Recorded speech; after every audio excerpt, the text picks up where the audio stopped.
Welcome to the Wild Ones podcast, episode 25. I'm Jimmy, this is Francis, and this is the show where we talk about bike stuff. Have you seen the news, Francis? I have seen the news. Decathlon are sponsoring a world tour cycling team. It is happening. I'm excited about this. What do we know about it then? They've signed as a headline sponsor for AG2R, the World Tour team. The guys who are known for their brown bib shorts. Except they're ditching the brown bib shorts. Thankfully. From next year. I don't think that's thankful. It is. I'm sad. You shouldn't be. They were the team with that's their thing. Yeah. Maybe they'll last minute change it and remake the kit and bring them back. It's like negging. It's like, oh, look at us, because we're the guys that look rubbish. What does that mean? Well, it stands out because it's via a negative thing rather than a positive thing. They don't look good, they look bad, and therefore you notice them. Perhaps. They're also ditching Citroën and BMC and will be riding Decathlon's Van Rysel bikes for at least the next 5 years. Wow. Citroën, they sponsor the team. They have like a feeder team. Yeah. And I think Citroën are still sponsoring them, so they're still involved somehow. I believe they are, There's money going into that big setup. They'll also be in brand new Van Rysel helmet and glasses as well. Have you had a look at them? Yeah. The helmets do look very cask. Yeah, my first reaction was, oh, they look really good. And the glasses look really good. And then my second reaction was, because they look like Cask and Oakley's. Because I've seen them before. Yeah, I've seen them before. It looks like, well, it very much looks like Cask helmets and Oakley sunglasses. Yeah, like the Sutro. To be fair, I think you could probably look at most helmets and glasses and say they look like another company's. It is very difficult to be original nowadays in this space. Yeah, but I'm assuming they're different enough that it isn't a issue. They've definitely changed them a little bit. Yeah. I think that's how they're doing it. The press are speculating that it will likely be the cheapest bike in the pro peloton. I don't know how much truth there is to that because the top of the range model is still £8,500. Yeah, it's a lot of money. But surely the some of the stuff the pros are riding is like 15 grand bikes and that kind of stuff. Oh, yes. In comparison, Alpecin Deceuninck ride an £8,800 Canyon, Jumbo-Visma ride a £12,500 S5, and Ineos are on £13,000 Pinarello Dogmas. Do you think that's true, or do you think they're actually on like even better versions? Like they're not factory models. They've got like the best wheels and the best tires, and that's not going to be the same configuration that you're getting off the shelf, is it? Oh, they're completely custom. I don't think any World Tour teams have exactly the same model of bike with exactly the same components that you can buy Off the shelf. But as we have discussed and have speculated on in prior episodes of the podcast, and also from the reliable source, fairly reliable, he's very reliable, Rob the Carbon Man, the carbon layups of the bikes may not be the same for a lot of these teams. So you probably can't buy the same bike exactly. Yep. Some teams will, some teams you won't. I'm excited to see it. We're fans of the Decathlon here, aren't we? We are, After testing a lot of the cheaper bikes, the more entry-level bikes, right down at 350 quid.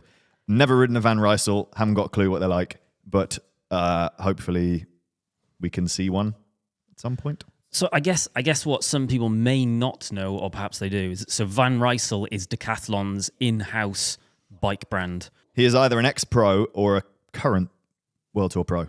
What, Van Rysel? Yeah, I'm pretty sure he rode for Cofidis. Oh, right, okay. Yeah. So that's the name. Is he French? Doesn't sound French. Does he? Because Decathlon are very French. And presumably Decathlon being a French brand and AG2R being the main French team, it makes sense that they're coming together because France wants a Grand Tour winner. They want a Tour de France winner. That's like their thing that they've been trying to achieve forever. And obviously they have historically, but not for a while. I might be completely wrong about this because I've Googled it and it's not coming up. Van Rysel apparently means, Van means from and Rysel means Lille. So I think it was launched 25 miles from Lille. So it's not a guy. It's not a guy's name at all. It was very convincing though. It was good. Van Rysel. Who are they using as their... I'm sure there is someone who's an ex-pro who's behind it. Speculation. We'll leave it at that. It is, yeah. We'll leave it at that and move on. What I think is really interesting about this, and I think it's something we've experienced even in this year that we've been involved in stuff, is Decathlon. It feels like Decathlon are evolving from a crappy budget brand to something that's very well respected. Like, we've dropped some Decathlon videos on entry-level bikes. Their entry-level proposition is better value than pretty much anything else out there that we found, and people love those bikes. Like, they're well respected now, and it's going to be interesting to see what impact this has in the brand of Decathlon and Van Rysel and see where they go. I think the industry has needed something like this for so long, is actually someone coming in and going like, oh yeah, cool, this is how you do it. Well, that's not how we're going to do it. We're going to do it different. Well, if they can give the same amount of care and thought into the builds, even if it's componentry and that kind of thing, sizes of components on the bikes, they're already onto a winner. I think Decathlon are going to scare the crap out of all of the traditional big brands that are out there. And that is what I'm really excited for. I'm looking forward to these brands going, oh my God, Decathlon are eating into our market share. We can't just do the same old drivel that we've been doing for the last 30 years. We're going to have to do something different. We're going to have to make better value bikes. We're going to have to approach things differently rather than just kind of go, well, people will buy it because we're the only place they can get it.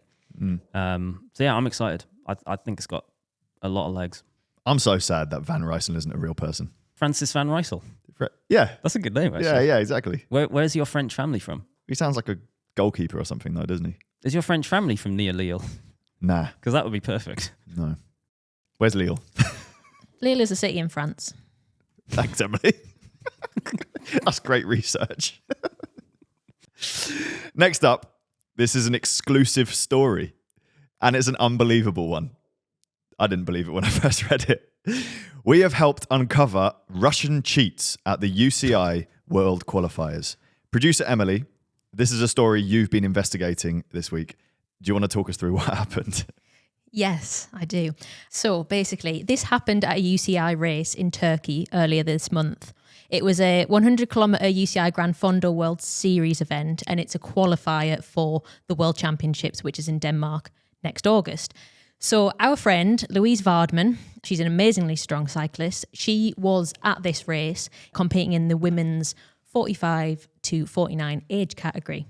And basically, during this race, Louise saw a Russian rider in her category, a lady called Maria, being drafted around the course by a teammate who was not registered to be in that race. Maria won the race and Louise came fourth. Only the top three qualify for world champs, meaning Lou just missed out on a spot. So I'm assuming that this was like an open road race.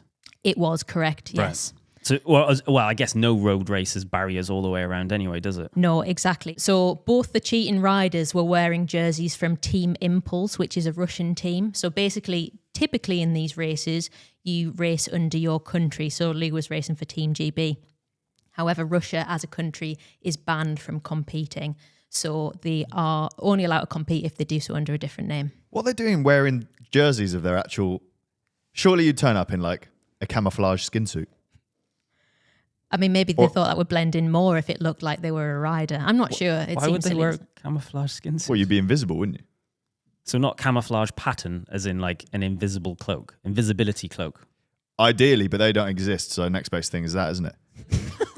So Louise wasn't the only person that this happened to. In one of the other road races, so basically it was a mass start, but there was lots of different categories. And in one of the other categories, another rider, also from Team Impulse, was being drafted by a guy on a TT bike. That is class. They were subsequently disqualified because it was quite obvious this guy was on a TT bike. Wait, where was Lou on this? Was she in the pace line behind them? Was Lou cheating as well, technically? No. So she has GoPro footage of all of this, and ultimately they came past her drafting and then went away up the road. This is where they burn it past me. As you can see, the rider in front, who's leading the winner of my category, has no race numbers on at all and is wearing the same team kit, which you can see on the front of her jersey. And Lou said it was really tough conditions on the day as well. It was like 45 mile per hour gusts. So obviously having a draft is a significant advantage. But thankfully Lou had her GoPro on the front of her bike and she actually captured a lot of what was going on. So she caught the pair coming past her. There was also official race photos which literally just showed them drafting together. She also captured the moment that the unregistered riders came onto the course. So it was kind of like a slip road. Towards the right of the screen, there's a rider in white dropping back and braking to get into position for the rider that's hopping on the course. Here's a still of her looking right and moving across the road. This is the point where we go past the riders who are at the right of the road looking to hop on to assist their fellow riders. I'll zoom in now so you can see one of them there. They're all wearing the same kit, pink or white Team Impulse gear. After the race also, the winner, Maria, posted on Instagram talking about the race, and in that post she admitted, my task was to sit on the wheel and not fall off, and at the end of the post she tagged the unregistered teammate and said thank you for everything. So I mean this is outrageous. They have not been subtle about this Well, at that's all. it's not being subtle, it's just not understanding the rules, surely. I mean, I think What, a TT bike? Well, yeah, but they must have thought, but you wouldn't post about it if you were trying to get away with it. They honestly thought it was fine. No, I think you just have to have evidence. Like, what's the chance people have evidence? But obviously Lou is a YouTuber, so she was recording the entire thing for her YouTube. So here is what Louise had to say when I spoke to her about it. So it was a mass start, which is always pretty chaotic. They seeded the women at the front because it was a mixed race, men and women. But it was meant to be a neutral start for the first 1.6k. So we rolled out behind a car and motorbikes, but literally as soon as we went over the start line, all the men from behind just zoomed straight in. So it was just a huge bunch following the car. So it was just pretty dangerous, pretty chaotic that first, 1.5k of people trying to battle for position behind the car. So just lots of screaming, shouting, slamming on brakes, all that kind of stuff. So you're really not really looking around apart from concentrating on not crashing into the person in front of you. Probably about just less than 5k in, I noticed one of my fellow competitors overtaking me. It's really obvious who your competitors are because you had to have numbers on your back. You actually had 2 numbers on your back. They're massive. So I had to have both of those across my back, and the colour signifies what category you're in. So when the girl with the big blue numbers on her back overtook me, I was like, oh no, that's part of, my race. I'm racing against her. I thought it was strange the way she chased after someone and something lodged in my head that something was weird about what happened, but I didn't really know what. But they literally flew past me and off they went. So what was the point that you actually became suspicious and looked back for this footage to see if you'd captured anything? It was when other people started saying about unregistered riders on the route and a guy on a TT bike and all. It just sounded so crazy that I just thought, oh, that sounds weird. And I remembered something seeming odd about the women that overtook me. So that's when I just started looking back at all the footage. And then since all the race photos have come out and other people have uploaded footage online as well, there's a whole load of images and videos showing the woman who won my category drafting behind an unregistered rider. I've just found it so frustrating at a time when women's cycling is really starting to get bigger and better, and we're doing such great things that stuff like this just completely undermines women racing fairly. And I don't want to bring another woman down, but cheating is cheating at any level. And this is amateur, but it matters. So Louise had all of this footage and evidence. She submitted it to the race organisers and was then left waiting for a decision about whether the lady who won her category was going to be disqualified or not. Mm-hmm. The other rider and the TT bike guy were already disqualified, but Louise's case dragged on and it was coming up to 5 days when we had this conversation. So after we spoke, I sent an email to the UCI race organisers introducing myself as a journalist from CADE Media and saying that we were going to cover the story and outlining the allegations we'd received. The next morning, we got word of a decision and it was decided that Maria was going to be disqualified, which put Lou into 3rd place, which means she now qualifies for World Championships next year. Yeah. Oh, the motive, I see. So The race organisers confirmed 2 other riders, also from Team Impulse, had also been disqualified for cheating. So I caught up with Louise again yesterday after the decision came in, and here's what she said. I'm delighted. I love competing in big proper races and wearing, my GB skin suit. It's just nuts. It's so, so cool. And I worked really, really hard for this after coming back from such a massive injury a year ago. And all summer, we've had a huge summer of travelling, but throughout it, I really wanted to keep my fitness, so I made a lot of sacrifices. So the fact that it's actually all worked out and I have qualified is really, really great. I'm very happy. So our plan was, after I spoke to you, is that we were going to send them a message. I was going to send them a message as a journalist from CADE Media, and then the next morning we had an official statement that they were going to ban the woman, didn't we? So do you think that helped swing it? I think it helped a bit. I think mainly because they thought you were the BBC.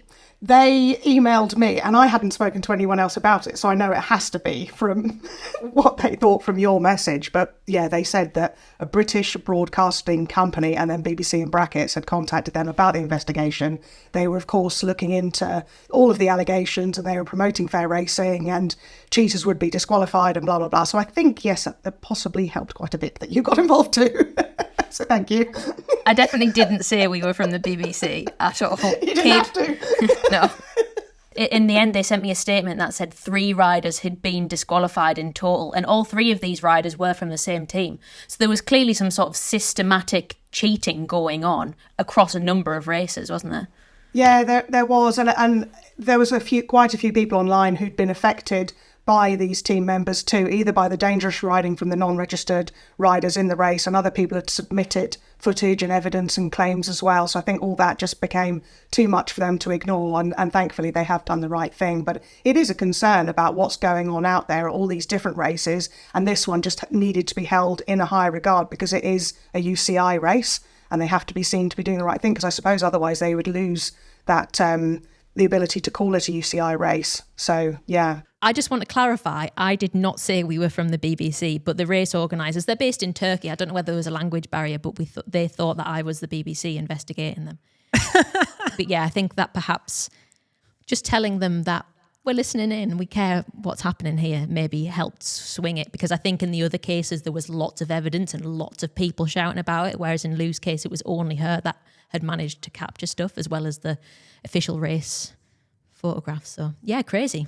So basically, Russian team Impulse must hate our guts. Yeah, me and Lou are going into hiding after this podcast finishes. Okay. Well, they hate the BBC. Yes, if Team Impulse are watching, it was the BBC and not CADE Media. I see your point that perhaps they didn't understand the rules. However, have you entered a race ever where you've been like, oh, well, it'll definitely be in the rules for my mate to meet me halfway around the course and give me a draft? No. You would. I just don't see how you could ever think that that's within the rules. But they seem to post the post sort of. Well, they just thought it was going to be fine. I can only assume. Weird. Because people don't think there's as many rules around a Gran Fondo champs. Perhaps. I think you're being very fair to them there. So in the post, she didn't. I think that if you hadn't been in the race and seen what was going on, you could assume that she said, my job was to sit in the wheel and not fall off. So that you could assume that it was to pick another rider who was registered and sit in their wheel. Yeah. And then she thanks the person later. She might be thanking her for giving her a pep talk or something. So I think without all of the context of that evidence, I think if you'd just seen that Instagram post, you might not assume what she was referring to, you know? I've actually been in an event where something similar to this has happened and there was controversy about it. And the event was the Coronation Double Century in South Africa. So it's 200 kilometers long, and you have mixed teams. You've got men's teams, women's teams, and mixed teams. And the mixed teams have their own competition, and we were in a mixed team. So I think it was 2 girls, 2 guys, maybe 3 guys. And fully within the rules, as long as you're using your own team, you get to the end as fast as you can. Mm-hmm. And there's like a couple of sections which the time doesn't count, and there's like a pit stop thing because it gets so hot out there. However, you're allowed to like push each other. So up the climbs, We were like helping some of the riders get up the climbs quicker, and you're all pushing each other and doing all this crazy stuff. And it was absolutely bonkers, and people were all over the road. However, the team that beat us, which I was like, well, it's fair game. There's loads of people on the road. You're just doing whatever. They're still in the race. They were drafting a men's team who was there to specifically help them win and beat us. And I was like, I didn't mind. However, there were lots of people very upset about that because it was a separate competition despite being in the same event. So there's all sorts of weird stuff like that. But the difference here is the people that I'm not in the event at all. Yeah. Exactly. Yeah, exactly. It is different. I have actually seen one of Lou's clips, and it very clearly shows someone waiting on the side of the road, and then like as the rider's coming through, they then jump in and then pull in front of them. Like, you've got to know that's cheating. Pretty outrageous. Louise also, we mentioned a couple of times, has a YouTube channel where she vlogs, and she's also done a piece talking about what happened. So you can check her out, Louise Vardeman, Vardeman. LouTube, that's what she calls it. And we also contacted the race organisers for comment, and they said 3 cyclists were disqualified for violating race rules. The results list has been updated and the prizes will be sent to the winning athletes according to the changed rankings. Our organisation has adopted and implemented the principles of fair racing. Good luck, Lou. Good luck, Lou. I think we're going to do a festive section next, aren't we? One of my most hated games in the world. Christmas is approaching. It is. So we are going to do a Secret Santa. So tomorrow's the 1st of December. never That done one. marks the start of Christmas holidays, or whatever you want to call it, for many people and places around the world. Whether you're religious or not, even if you're not, a lot of people use it as an excuse to have a good time and feel festive and spend time with your family, which is lovely. Got a question for you. When's an acceptable time to put up and then take down a Christmas tree? Well, if you just leave it up all the time, that's just easier, isn't it? It's one less job, or 2 less jobs a year. My dad kind of used to do that. He had a tree in the garden, which was a Christmas tree. Mm-hmm. And then he would just bring it indoors at Christmas. And Or then just like dig it out. dig it out. Just put it in the Put house. it in a giant pot, water it. Okay, and then every year it got bigger and bigger because he kept putting it back in the garden again, planting it again. And then it got too big. And one day we didn't have that tree anymore. Very sad. Very sustainable though. It's great. Genius. Mm-hmm. Genius. 1st of December. Or as close to the 1st of December. 1st of December? Oh, yes. Yeah, you have to get the... But then your tree doesn't last. I have a fake one. Well, that's you.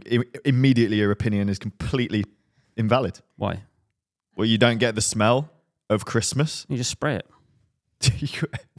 Where can I get this spray? From the Christmas shop, obviously. From Santa. Oh, he's gone. He's gone. Right, so whilst Francis is recovering, I'll explain the rules of Secret Santa to the people that don't know. Oh, he's gone, isn't he? So basically, everyone in a group puts their names in a bowl. You pick the name out. If it's your name, you put it back in. So basically, you have the name of one person within the group. Ultimately, you have to buy a gift for the name that you've pulled out of the hat. And then at some point in the future, usually a Christmas party, you then unveil the presents. We have a theme for our one, which is going to be, it has to be something that makes a noise. A gift that features a sound. Oh, features a sound. Because that works for a podcast. Oh, yeah, very clever. Oh, we do a podcast. And we will exchange them in an episode nearer Christmas. How do we do this? We're too far away from each other to be I have able a to reach our very hands in. large metal Basket. basket with 3 pieces of paper in it, and I'm going to go first, and I'm going to hand it around. So I have... No, you don't. It's secret, Jimmy. I know it was a joke. I'm not really going to say. It's not me. Who wants to go next? Oh, thank you. Do you actually want to know who I got? No. Van Rysel. What am I going to get him? He's got everything. He's got a helmet. He's got glasses. He's got a new bike. Fuck this guy. So I guess for now, that's it, isn't it? Move Told on. you I got Van Rysel. So now on to our big question. Is Christmas a fucking joke? Now on to our big question. That was aggressive. Now on to our big question of the day. We are being tasked with building the worst possible bike for each other, specific to that person's pet peeves, dislikes. What frame material are you using? Geometry, group set, gearing, bar style, accessories, etc. This is a question suggested by Sam from Chicago. Thank you for the great suggestion. We did a bit of prior planning for this We one. have done some prior planning in it. So is this like Secret Santa? Do we have one each again? We just done. I'm abstaining from this section. Do you just do each other? I've designed you a great bike. Do you want to go first then? Yeah, I'm ready. Okay, cool. I titled it Jimmy's Nightmare Bike, Okay, cool. but Nice. nightmare is pronounced in a South African accent like Nick's. Go on, have a go. Nightmare. That's actually all right. Yeah, it's all right. So do the full name. Jimmy's Nightmare Bike. You lost it that Yeah, time. I've still got the giggles about. We're going to get complaints about that, aren't we? No, because he didn't sound South African at all. Right, the frame set is a Walmart road bike frame suitable for riders from 5'3" to 6'11". Because I know it will fit you. So I've been kind. This is good. Some of these parts are really good. Oh, Jesus. So as we know, Walmart make a great bike, and it is one size only. Yeah. One size fits all. Right up to 6'11". So when you eventually reach 6'11", you can still ride your bike. It's got a triple chain set. Yeah, good. So you got really good gear range, right? Yeah. Except the whole cassette is 11 sprockets. Very good. Very good. And then you can shift the cassette still, Yeah. of course, with your Shimano Airlines group set. What's that? Well, it's a group set, a pneumatic group set, Right. which has a gas canister. Is this real, or have you just it's real. invented a group set as well for me? It's real. It's real. I really want one, and I was on eBay like a few months ago trying to get one. Right. Okay. So expensive. It looks really cool. It's actually a mountain bike group set, so we have to like fiddle it onto the bike somehow. But I put that on because it's weird, and then if it goes wrong, you definitely won't be able to get a replacement part. Right. Thanks for that. No problem. Appreciated. Classic drop handlebars. Yep. Make it really long, really low. Yeah. So I know horrible. you like mega aggressive position. Cork bar tape. Ideally one which has the little flecks in it as well. Yeah. You know, like black bar tape with little brown flecks. Yeah. So it looks really, real good. Fidlocks mounted upside down, but you've got to use adapters, like band-on adapters, because the frame doesn't have bottle cage mounts. Oh yeah, it you doesn't. remember? Yeah, you're right. Yeah. Actually, we had that frame for quite a while. I'm gonna have to buy it back from Recycle Your Bike to get this bike for you. Please don't. Hopefully they haven't sold it yet, or given it to a great cause. Shout out to Recycle Your Bike. The saddle is going to be. It's the backrest. It's the backrest saddle. Oh, for God's Which one, the sake. Timu one or the... The Timu one, yeah, because Yeah. I got it already. I'm not going to spend too much on this. I'm already buying airlines for like thousands of pounds. So that features in a video we made recently, which is basically a massive brown saddle with a brown backrest, and it's not only is the backrest redundant, but the saddle is so humongous, it just doesn't work. No, some people got really angry at us, and they were like, "That's for a beach cruiser, where you'll be really when you're lying." Yeah, that'd be cool. Yeah, it'd be so cool. Which this bike is not, but Tubeless with no sealant, which you can use the Hutchinson tire that Yeah. claim it works with no sealant, which actually I believe because they did invent tubeless at the end of the day. So if anyone can do it, they can. And Shimano BioPace chainrings on your triple. So BioPace chainring they don't make them anymore because it's an oval chainring. yep. So immediately it makes the shifting not as good. Yep. An oval chainring, but in the like 90-degree orientation to a Q ring, which is the modern kind of equivalent of that. So instead of reducing the dead spot and aiding your power transfer, increases it. allegedly, it increases it and gives everyone knee pain. I wish I'd thought about putting like a triangular chainring on for you, but yeah, that would have been good.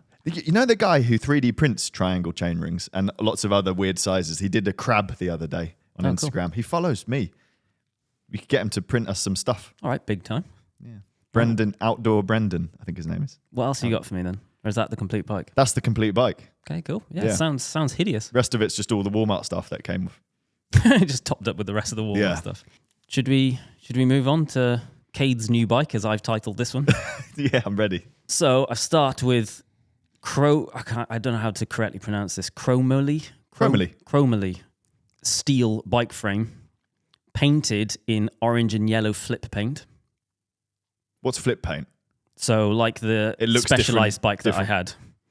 So when you look at it from different angles, it's different colour. Yeah. So it's Yeah. kind of like the more you move around it, the more vomity it looks. Yeah. Chromoly steel, so it's like the heaviest starting point ever. Chromoly. Which is essentially the same as the Walmart bike that you've got for me. Yeah. Steel fork, of course, Quality will never just to break. make it a bit of extra heavyweight. Mechanical disc brakes, because they are both worse than rim brakes and hydraulic disc brakes. So the worst possible brakes I could think of, mechanical ones. Better than Canties. Oh, I should have gone Cantonese, yeah. But yeah, well, I've already allocated it. 44 centimeter handlebars with TT clip-on bars. It's nice and wide. How you like them?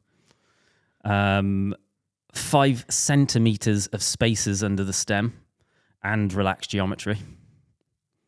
Nice. Yeah. The frame geometry built in a way that there is 0 seat post showing. Okay. Yeah. Well, no, cool. It will look like an old steel racing bike. The 175 millimeter cranks that are triples, like you put for me, because I know we both hate triples. So this is where it really gets interesting. So the front wheel is a carbon 60 millimeter wheel. The rear one is alloy and shallow. The front one has a tanned wall tire on it. The rear one is black, and they're both different brands. Okay. That does stress me out a bit, yeah. Got white bar tape and a brown saddle. The BB creaks, the bike is dirty, and the rear mech is electric. I've not specified by which brand, but the shifters are mechanical shifters.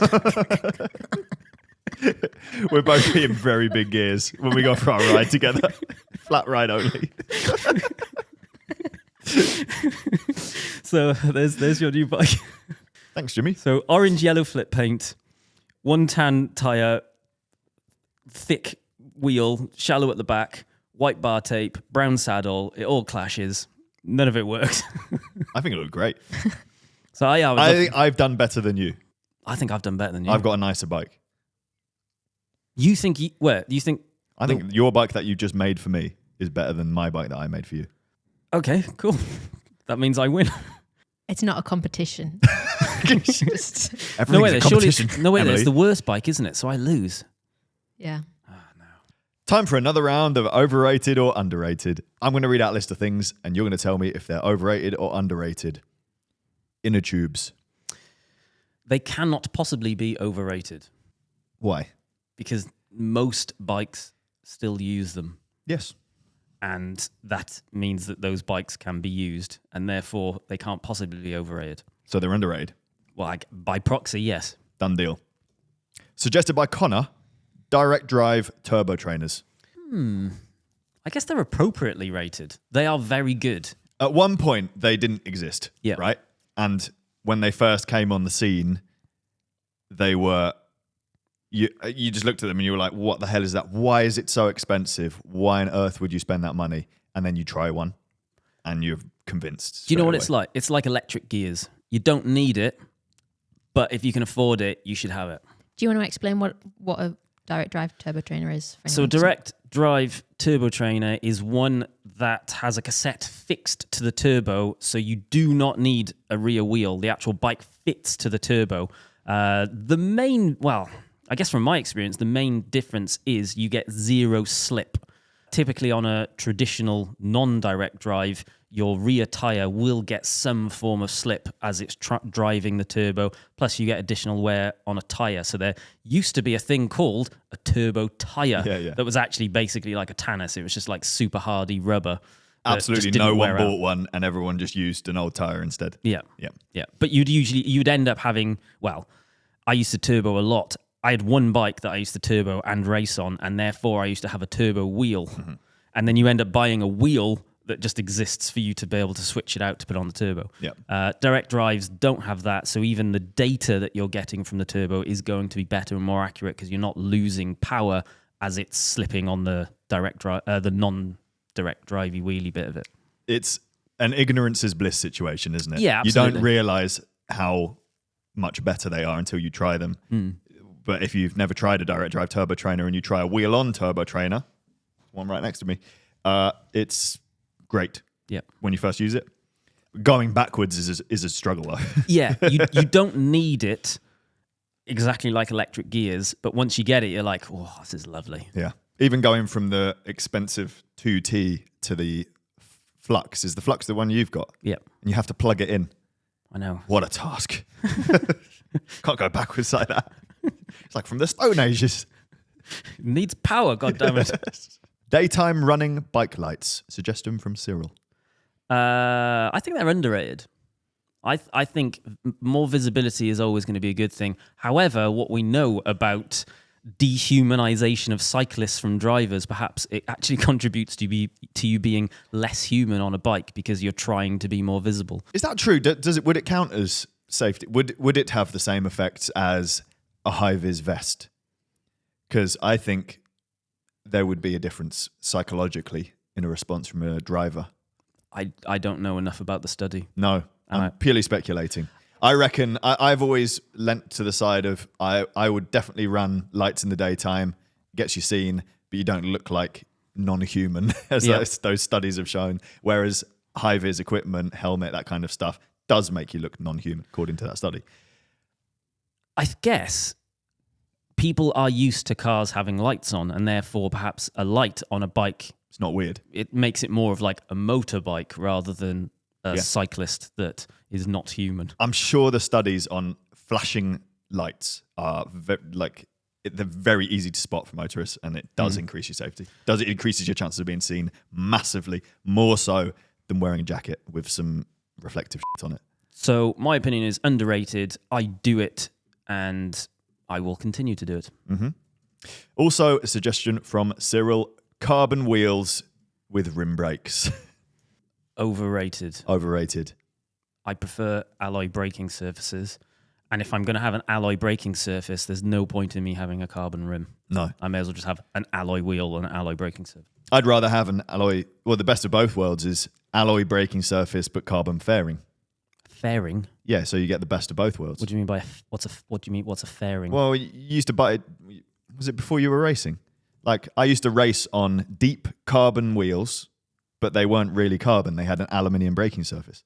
A moment ago, I said that I specifically don't like that. Oh, why? Because they're still heavy as hell. So there's just no point. I may as well just have an alloy wheel that's bomb-proof. But it's faster. But if I'm going to race, and I'm racing on rim brakes, I don't care about braking. Yeah. There was a point where everybody raced on carbon wheels in elite level. This is what I'm talking about when we were racing. And nobody could brake properly in the wet. Yeah. So it was fine because there wasn't someone braking like really hard in the middle of the bunch, and the reaction from everyone was the same. Yeah. Then disc brakes started creeping in, and I'd retired from racing at that point, and I'm glad I had. Now it's caught up, and everyone's on disc brakes, and everyone's brakes are the same. But there must have been a midpoint where I imagine it was a bit sketchy. Yeah. I remember when disc brakes started coming through, and the fear was that the disc was going to start like chopping people's heads off. Yeah. Things they like were that. banned in different countries at different times as well, or they weren't allowed by the UCI yet in like events. So I remember a guy from Education First, EF Pro Cycling, turned up to Smithfield Nocturne. Maybe it was called Mr. Porter Nocturne or one of those things, Rafa Nocturne. And he wasn't allowed to race because his bike was disc brake. So there was that weird time where it's like he was allowed to race like in Europe, but not this race because it was British cycling and they hadn't allowed it yet. We've got another one here as well. Oh, a listener called Carl emailed us with a list he called Overrated, Underrated, America Edition.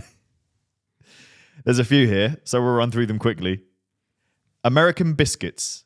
Oh, yes. I've had these when I went to stay with my friend Ian. P.S. They're not scones. Yeah, are they actually not scones. scones? I've never really eaten scones either. You can get sweet scones that have sugar and into the recipe, and you can get savoury scones, which is a basic bread, so it's maybe like a savoury scone. But he's saying they're not scones, so I don't know. If I'm not mistaken, the biscuits that I had when I stayed in New York with Ian, he made us some kind of like stew with biscuits in.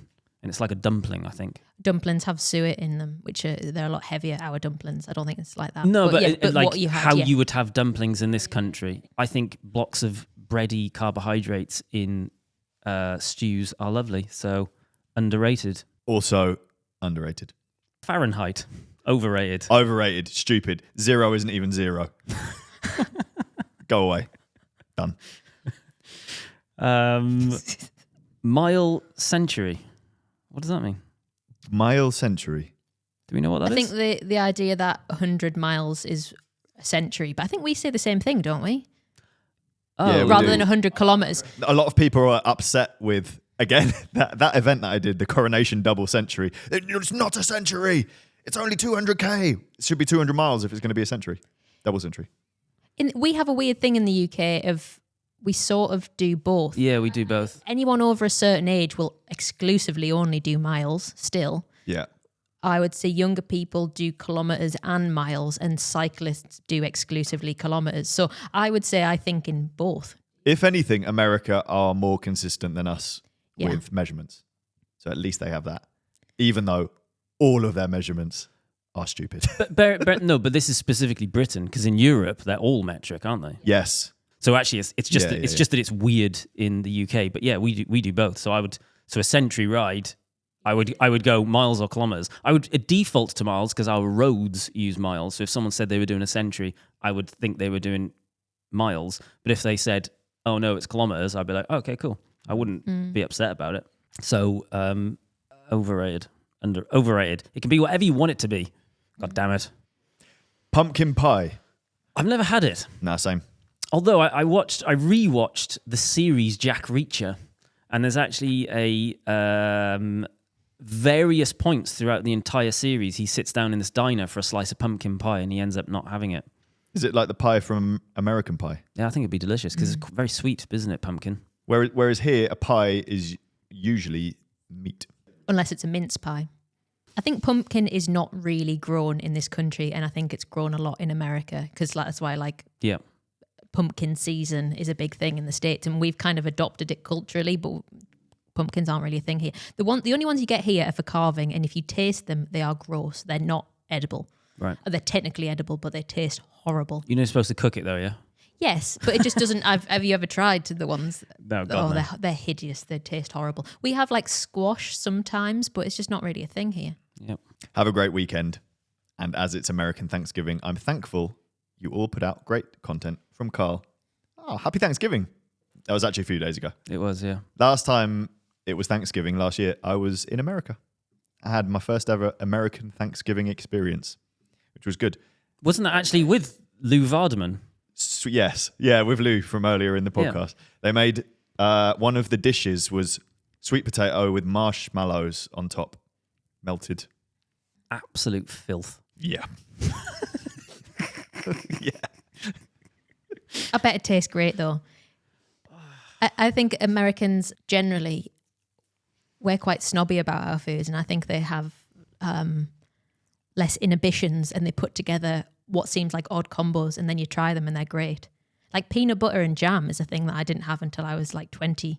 I'd seen it on American TV a lot, and then you try it, it's lovely. But part of the reason for that is that peanut butter only became a thing in this country when you were about that age. That's true, yeah.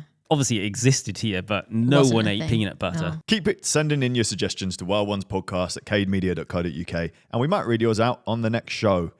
Fluff Up of the Week. Emily and myself were very lucky to be invited to a humongous charity event hosted by Garmin in London last week. And it was a charity auction. There was lots of amazing things auctioned off. They ended up raising £250,000 for Action Medical Research. Part of the reason that they generated so much is it was a room full of very rich people and a live auction for like some amazing cycling memorabilia and things like that. Like one of the things that got auctioned off was, well, actually the first one I thought of isn't even cycling. It was like a hospitality corporate box to see Peter Kay in the O2 for like 17 people that someone ended up paying about $4,000 for. There's like a cycling holiday in France that someone paid $12,000 for. And one of the things, so Emily's a massive fangirl of, I can never say her surname right, Lizzie Deignan, Lizzie Deignan, who was also there at the event and is actually preparing for Olympics in Paris next year, which is going to be pretty sick. There was a signed jersey from Lizzie, framed and all lovely, one of her like little something or other jerseys, and I was goading Emily to get it because I thought it'd be a really good memory, and of course it's for charity, so that's cool. It very quickly got up to £1,500, and then Lizzie called over the auctioneer compare guy, and Lizzie was just like, right, okay, so whoever buys this, I will also go for a ride for. And I was putting pressure on Emily to buy it. I was like, go on, buy it, do it. And then it ended up going for, I think, $2.5 grand, $3 grand, something like that. And we were out at about 50 quid, to be honest. So you're saying the Fluff Up is me not spending £2,500 to ride with Lizzie Dignan? And get the jersey. Think of it like we'd have had that jersey forever, that we can be like, in 30 years' time when we're old and unable to ride bikes. Put it on eBay. Me in 30 years' time, I'm old and unable to ride a bike, not you. And then we go, oh, do you remember that time when you went for a ride with Lizzie, and the one of the most decorated cyclists of all time, and cool as chips, and now we don't have that. We'll just have to put like a little post-it note on the wall and go, what could have been? I mean, I think she's sick, and it's a great charity, but I do not have that kind of money to spend on jerseys. We have spent enough money on jerseys for a lifetime, Jimmy. Yeah, how much money you spent on jerseys? $1 billion. A little bit short of that, but we're getting close, yeah. Nice. Time for another listener's takeover. We have a question from Nick. Nick Vieri, the bike man. Not Nick Vieri. Okay. What's up, team? Zup! First of all, I just wanted to say thanks. You've become my go-to source for bike chat that's predominantly sensible and not pretentious. Thank you. No problem. Second, predominantly sensible. Second of all, I have one bike, a Trek Checkpoint SL5. I have a great time with it. I live in a mountainous region of the US, and this setup allows me to go straight from the garage over mixed surfaces to nearby single track and trails. Love it. That is perfect example why gravel bike is so good. Mm-hmm. It's like not a slog getting to and from trails. I'm 33, 5'7", and 180 pounds.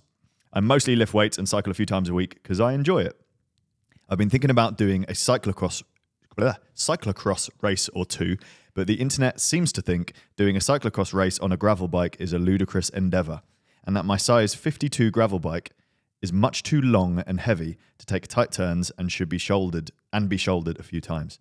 I noticed a few episodes ago you discussed how much fun cyclocross is and encouraged those interested to give it a try. So my question is this: should I just send it, or is gravel geometry for cyclocross actually a problem? Cheers, Nick. Send it. Send it. Send it. It's absolutely fine.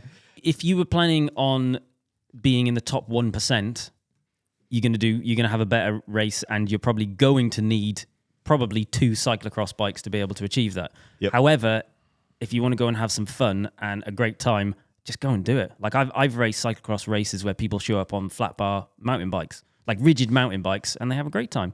Like cyclocross is about having a good time, and you also happen to get really fit off the back of it. So just go and do it. Do not care what anyone says, just do it. Yep, I agree. It's such a tiny, tiny difference that you're looking at with, it'll be a little bit less nimble. And Tony always says, we're friends with a guy called Tony Fawcett in the Northeast here, who's Northeast cyclocross legend and has podiumed the national champs here for his age group. And I asked him exactly about this before, because I don't have a cyclocross bike.